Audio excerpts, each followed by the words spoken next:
Assalamualaikum warahmatullahi wabarakatuh. Perkenalkan saya Putri Wahdatul Rahman dengan NRP 501724104. Di sini saya akan mempresentasikan summary dari paper yang berjudul Archaeological Investigation of Burial Prelude by Ground Penetrating Radar and Geospatial Technologies yang ditulis oleh Quan and Lai dari The Hong Kong Polytechnic University, dipublikasikan di Journal of Archaeological Science tahun 2024.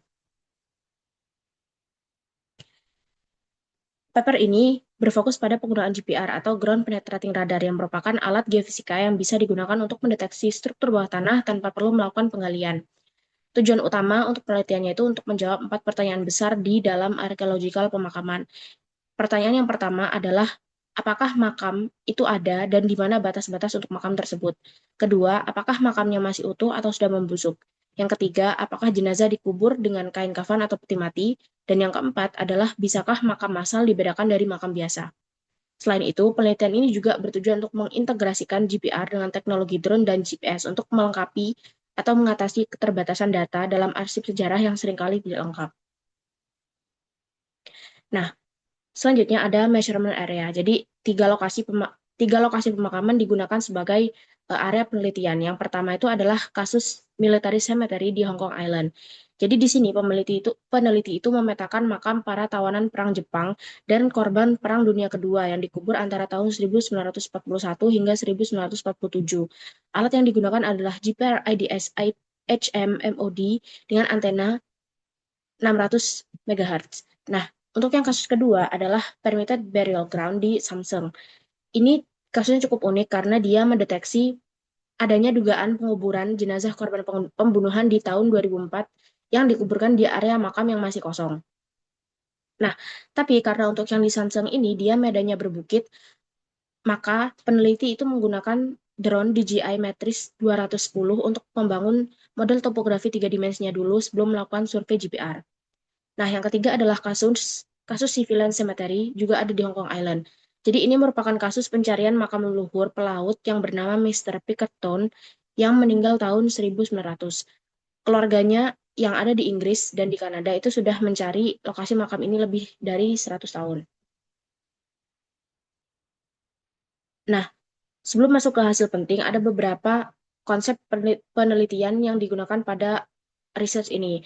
Yang pertama adalah dielectric contrast, yaitu semakin besar perbedaan sifat dielektrik antara tanah dan isi, maka semakin kuat sinyal yang terdeteksi. Nah, kedua adalah polarity of reflection, yaitu gelombang yang terbaca berbeda tergantung isi makam. Nah, untuk polarity of reflection, dia ini digunakan untuk membedakan jenis pemakaman. Nah, yang ketiga adalah wave scattering. Nah, jadi wave scattering ini adalah ukuran objek dibandingkan panjang gelombang, jadi bisa menentukan seberapa jelas makam itu bisa terdeteksi. Hasilnya ada beberapa scan yang bisa terdeteksi. Yang pertama S-scan. S-scan ini dia merupakan sinyal 1D, jadi kekuatan dan polaritas untuk fungsi kedalaman.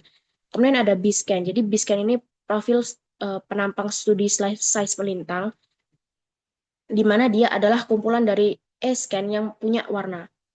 Nah, kemudian ada C-scan. Jadi dia itu merupakan irisan penampang horizontal untuk kedalaman tertentu. Nah, untuk hasilnya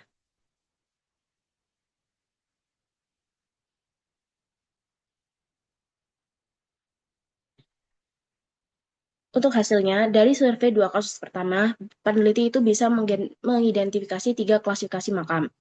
Jadi klasifikasi 1 itu adalah makam yang memiliki kain kafan utuh. Cirinya yang pertama adalah sinyal kuat dengan pola white di B-scan-nya. Ini terjadi karena tubuh manusia itu punya nilai dielektrik yang jauh lebih tinggi dari tanah, sehingga kontrasnya dia besar. Nah, klasifikasi kedua adalah makam dengan peti mati. Jadi, polaritinya justru terbalik. Jadi, black, white, and black. Karena peti mati ada rongga udara, sebelum tubuh ada rongga udara yang nilai dielektriknya lebih rendah daripada tanah, sehingga sinyal yang bahkan menjadi lebih kuat karena ada efek pantulan dari tambahan rongga udara tersebut. Nah, yang ketiga hasilnya adalah klasifikasi makam yang sudah membusuk atau pemakaman massal. Sinyalnya ini lemah karena dan tidak jelas karena tubuh yang membusuk itu sudah menyatu dengan tanah sehingga kontras dielektriknya yang tadinya itu lebih tinggi daripada tanah itu jadinya menurun drastis.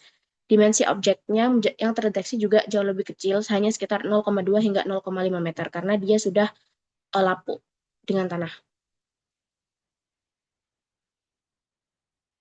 Nah, selanjutnya yang paling menarik dari seluruh paper itu adalah untuk kasus yang Mr. Picton.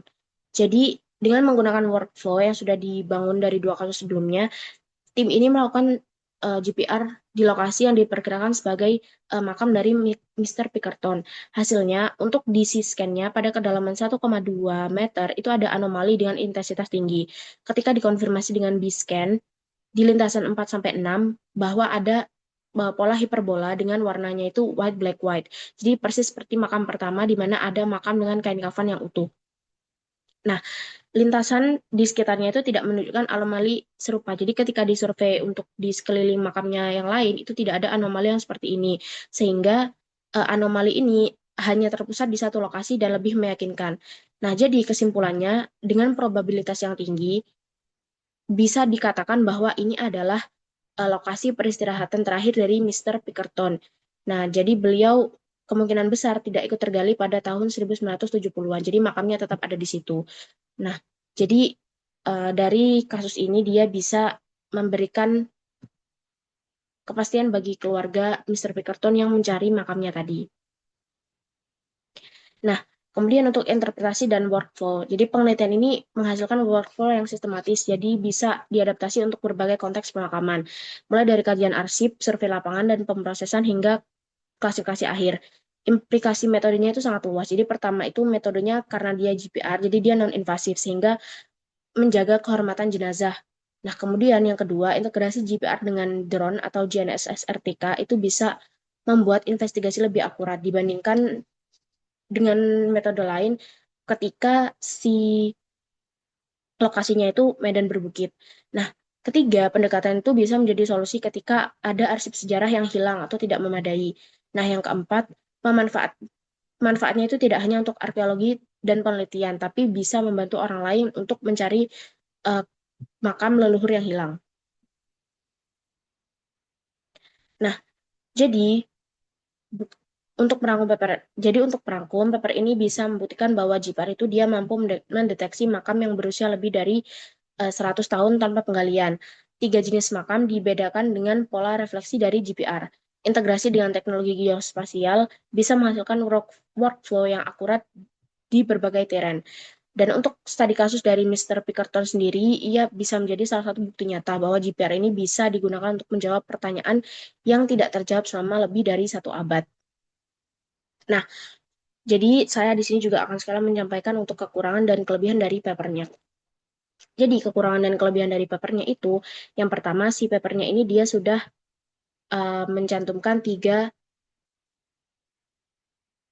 teori khusus yang digunakan untuk GPR. Jadi yang pertama ada dielectric contrast, kemudian polarity reflection dengan wave scattering. Nah, mereka juga mempertimbangkan dari medannya sendiri, yaitu untuk kasus kedua, karena dia medannya lebih berbukit, maka mereka mengintegrasikan untuk menggunakan drone dan GPS.